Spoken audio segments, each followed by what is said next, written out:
Hi friends, welcome to ரலை 360 tailor. இந்த வீடியோவில் நம்ம என்ன பார்க்க போகிறோம் அப்படின்னா, நிறைய பேருக்கு வந்து ப்ளவுஸ் தச்சு கொடுக்கணும்னு ஆசையெல்லாம் இருக்குது. நிறைய பேர் வந்து கற்றுக்கிட்டு இருக்கீங்க, சில பேர் வந்து கற்றுக்கிட்டு தைக்கவும் ஆரம்பிச்சிட்டிங்க. அப்படி இருக்கிறவங்க இன்னும் நான் நிறைய சம்பாதிக்கணும், நிறைய ஆர்டர் வரணும் அப்படின்னு நினைக்கிறேன்க்கா, எனக்கு ஆர்டர் வர மாட்டேக்கு, அதே மாதிரி எனக்கு வந்து ரொம்ப வெளியில் தச்சு கொடுக்கறதுக்கு கொஞ்சம் பயமாக இருக்குது அப்படின்னு சொல்கிறவங்க இந்த வீடியோவை ஸ்கிப் பண்ணால் முழுசாக பாருங்கள். இதில் சொல்கிற சின்ன சின்ன டிப்ஸை ஃபாலோ பண்ணிங்க அப்படின்னாலே உங்களுக்கு வந்து தைரியம் வந்துடும். தானாக வந்து நீங்கள் எந்த ஆர்டர் வந்தாலும் தைரியமாக தச்சு கொடுக்க ஆரம்பிச்சிடுவீங்க. அது என்னலாம் அப்படிங்கிறதா அந்த வீடியோ இருக்க போது.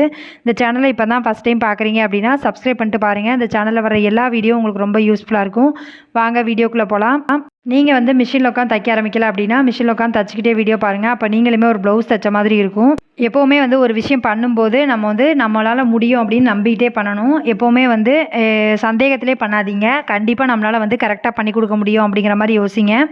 அதே மாதிரி கஸ்டமர்கிட்ட ஒரு கிளாத் வாங்குனீங்க அப்படின்னா அந்த கிளாத்தை வந்து ஃபஸ்ட்டு வந்து நியூ கஸ்டமராக இருக்காங்க, இப்போ தான் புதுசாக அவங்கள்ட்ட தைக்க கொடுக்காங்க அப்படின்னா அவங்களுக்கு வந்து நார்மல் ப்ளவுஸ் ஒன்று வந்து தைச்சி கொடுங்க. அது கரெக்டாக இருக்குது அப்படின்னு சொன்னால் சாரியில் உள்ள கிளாத்தில் தைச்சி கொடுங்க.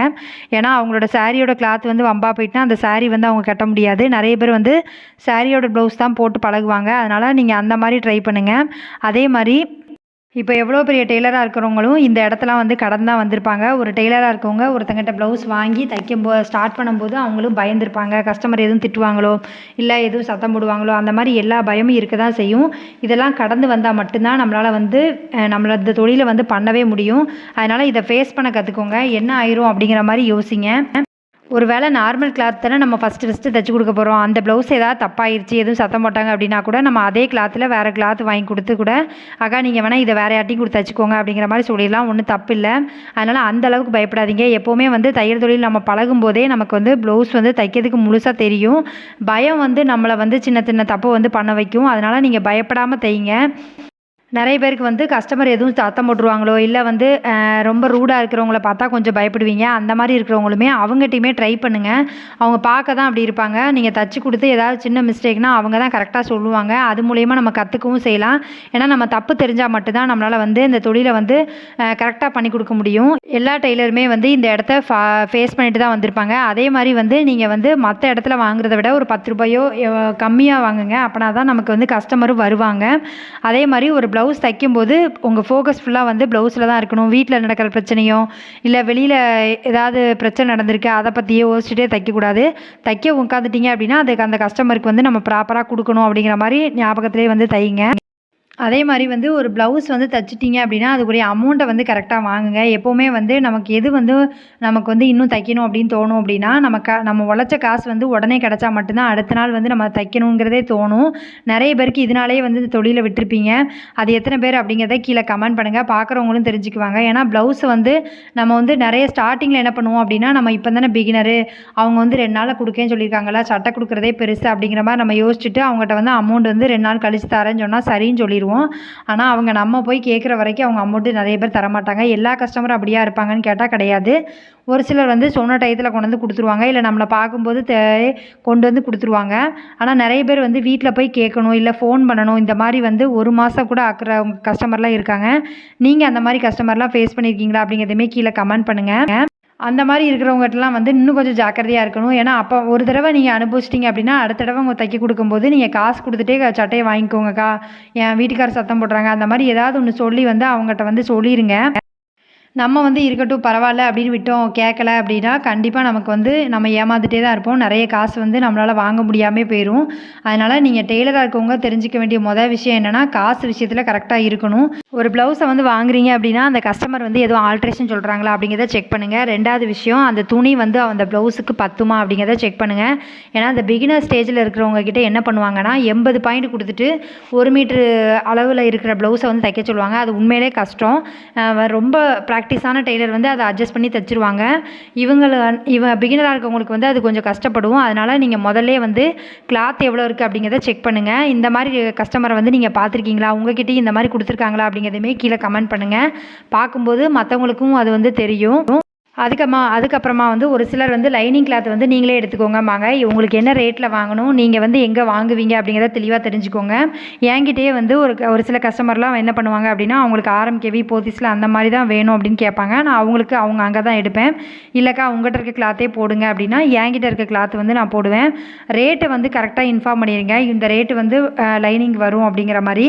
அதே மாதிரி நிறைய பேர் வந்து கமெண்ட் பண்ணுறீங்க, நீங்கள் வந்து எவ்வளோக்கா வாங்குறீங்க அப்படின்னு கேட்குறீங்க. நான் வந்து சிட்டியில் இருக்கிறதுனால எனக்கு வந்து தையக்கூலி வந்து ஒரு நார்மல் ப்ளவுஸ்க்கு ரூ. 110, நான் வந்து லைனிங்க்கு வந்து ரூ. 220 வாங்குறேன். தையக்கூலி மட்டும். லைனிங் ப்ளவுஸ்க்கு லைனிங் அவங்க தான் எடுத்து கொடுக்கணும். அந்த அமௌண்ட்டு தான் நான் சொல்கிறேன். லைனிங் எடுத்து கொடுத்தா அது தனி காசு. லைனிங்க்கு எவ்வளவோ அதை சேர்த்துக்கிடுவேன். அதே மாதிரி ஒவ்வொரு டிசைனுக்கு வந்து நான் எவ்வளோ ரேட் வாங்குவேன் அப்படின்னா, மினிமம் வந்து 300. அதாவது அது வந்து ஒரு அரை மணி நேரத்தில் வேலை முடிஞ்சுது அப்படின்னா, அதுக்கு மேலே போகும்போது ரேட்டு கூட தான். நான் வந்து அதுக்கு தக்கன தான் வந்து அமௌண்ட் வாங்குவேன். நான் அந்த ப்ளவுஸ்க்கு எவ்வளோ நேரம் செலவு பண்ணுறேன் அப்படிங்கிறத பொறுத்து தான் நான் அமௌண்ட் வந்து கேல்குலேட் பண்ணுவேன். நீங்கள் வந்து எப்படி அமௌண்ட் வாங்குறீங்க, உங்கள் ஏரியாவில் வந்து என்ன அமௌண்ட் வாங்கிட்டுருக்கீங்க அப்படிங்கிறதையுமே கீழே கமெண்ட் பண்ணுங்கள், நானும் தெரிஞ்சுக்கிறேன். அதே மாதிரி வருஷத்துக்கு ஒரு தடவை வந்து அமௌண்ட்டை வந்து கூட்டிக்கோங்க. ஒரு ரூ. 10 வந்து சேர்த்து வாங்குங்க. ஏன்னா அவங்களா வந்து கூட்டி தருவாங்க அப்படின்னு எதிர்பார்த்தா நம்மளால் முடியாது. அதனால் நீங்கள் வந்து ஜனவரி மந்த்தோ இல்லை சித்திரை மாதமோ ஏதோ ஒரு வருஷத்தில் ஒரு நாள் வந்து நீங்கள் வந்து ஒரு ரூ. 10 வந்து கூட்டிக்கோங்க. அதை பற்றி தப்பே கிடையாது. ஏன்னா நம்ம உழைக்கிற காசு. நம்ம வந்து தைக்கிறதுக்கு நிறைய ஆர்டர் வந்துட்டு அப்படின்னாலே நம்ம தையலை வந்து கொஞ்சம் ஸ்பீட் பண்ணணும். மிஷின் வந்து உங்கள்கிட்ட வந்து பெடல் மிஷின் தான் இருக்குது அப்படின்னா, உங்களால் சேர்த்து வச்சு உங்களால் ஒரு பவர் மிஷின் வாங்க முடியும் அப்படின்னா வாங்குங்க. ஏன்னா நம்ம வந்து கொஞ்சம் ஸ்பீட் பண்ணால் தான் ஒரு நாளைக்கு 2 ப்ளவுஸ் தைக்கிற இடத்துல 3 ப்ளவுஸ் தைக்க வேண்டியது இருக்குது அப்படின்னா, கண்டிப்பாக வந்து நம்ம வந்து கொஞ்சம் ஸ்பீடாக தைக்க வேண்டியது வரும். அந்த மாதிரி சூழ்நிலை வரும்போது கண்டிப்பாக நம்ம வந்து பவர் மிஷின் வாங்கினா கொஞ்சம் ஈஸியாக இருக்கும். உங்களுக்கு வந்து ஆப்ரேஷன்லாம் பண்ணியிருக்குக்கா அப்படின்னு சொன்னீங்க அப்படின்னா, கண்டிப்பாக உங்களுக்கு பேக் பெயின் ஜாஸ்தியாக தான் வரும். அதனால் நீங்கள் வந்து ஒரு ப்ளவுஸ் தைச்சிட்டு கொஞ்சம் கேப் விட்டுட்டு அதுக்கப்புறமா தைங்க. ஒரேடியாக காலையிலேருந்து நைட்டு வரைக்கும் உட்காந்தோம் அப்படின்னா நம்ம உடம்பு தான் பாதிக்கும். நம்ம தைக்கிறது முக்கியம் மாதிரி நம்ம உடம்புமே நமக்கு முக்கியம். அதனால் நீங்கள் அதையும் பார்த்துக்கோங்க. நிறைய வந்து டெய்லராக இருக்கவங்க என்ன சேர்க்கணும் அப்படின்னா, உளுந்து வந்து நிறைய சேருங்க. உளுந்து சம்மந்தப்பட்ட பொருள் வந்து நிறைய சாப்பிட்டோம் அப்படின்னா கொஞ்சம் பேக் பெயினுக்கு நல்லாயிருக்கும். நம்ம சாப்பிட்ற பொருளையும் வந்து கொஞ்சம் வந்து சரி பண்ணிக்கலாம். நேற்று வந்து நான் 8 ப்ளவுஸ் தைக்கணும்னு சொல்லியிருந்தேன். அதை தச்சுட்டேனா அப்படின்னு கேட்டால் தச்சு முடிச்சிட்டேன். முடித்து நான் கொடுக்கவும் செஞ்சாச்சு. நிறைய பேர் வந்து ஒரு நாளைக்கு எப்படிக்கா 8 ப்ளவுஸ் வரைக்கும் தைக்கிறீங்க அப்படிங்கிற மாதிரி கேட்குறீங்க. எனக்கு வந்து ஒரு ப்ளவுஸ் தைக்கிறதுக்கு மினிமம் வந்து லைனிங் ப்ளவுஸ்னால் எனக்கு அரை மணி நேரம் தான் ஆகும். நான் அதை கனெக்ட் பண்ணேன் அப்படின்னா 2 மணி நேரத்துலேயே என்னால் வந்து 4 ப்ளவுஸ் தைக்க முடியும். எனக்கு ஊக்கு வைக்கிறதுக்கும் எம்மிங் பண்ணுறதுக்கு தான் டைம் ஆகுது. அதனால் எனக்கு வந்து இது ஈஸி தான். உங்களுக்கு வந்து 1 ஹவர் ஒரு ப்ளவுஸ்க்கு ஆகுது அப்படின்னா கொஞ்சம் கஷ்டம் தான். 8 மணி நேரம் கிட்ட தேவைப்படும். அப்போ 8 ப்ளவுஸ் தைக்கணும் அப்படின்னா, அதனால் நம்ம டைமிங்கை கம்மி பண்ணால் மட்டும்தான் நிறைய ப்ளவுஸ் வந்து தைக்க முடியும். டெய்லி வந்து நான் 8 ப்ளவுஸ் தைக்கிறேனா அப்படின்னு கேட்டால் கிடையாது. இன்றைக்கி வந்து நான் 8 ப்ளவுஸ் தைக்கிறேன் அப்படின்னா மறுநாள் வந்து நான் அதை கம்மி பண்ணிக்கிடுவேன்.